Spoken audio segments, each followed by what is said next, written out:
Secretary Kim, ganito pala maglambing kay BMC.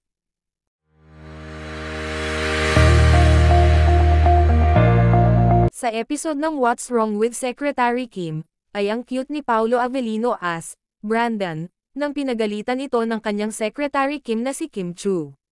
Tumaas ang uric acid dito. Nako, gusto mo magka-gout ulit? Pag ikaw hindi na naman nakalakad, nako. Kim, anong pinapagalitan si Dada? Kasi Dada mo yan eh. O dada ko nga yan at ikaw, lasing na lasing ka, gustong-gusto mo pa daw mag-drive. Talaga ba? Eh kung ano mangyari sa'yo, mag-alala pa kaming lahat. Sa susunod, manage your alcohol, okay? Kung gusto mo talaga mag-inom dito, isama mo si Baldo para may mag-drive sa'yo pa uwi, hindi yung ikaw ang magda-drive. Delikado yon, ha? Okay? Copy po, boss. It's a lie.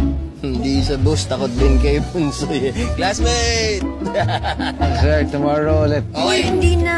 Bukas, agahan mo para makarami. Ano tomorrow? Tama na yan, ha? Hindi ka na uwi. Wait. Tara. Wait. Lasing na lasing ka na. Hey, I know na ayaw mong malaman ng ibang tao yung tungkol sa atin. I guess I'm just really happy that I'm finally with you. And I know that I'm gonna be happy for the rest of my life. Dahil sa'yo. Okay. Ay! Got it. May mo. Tingin. Eh? I love you, Kim.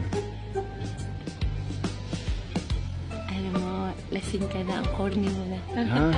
Wait, I love you. Tara. Wait.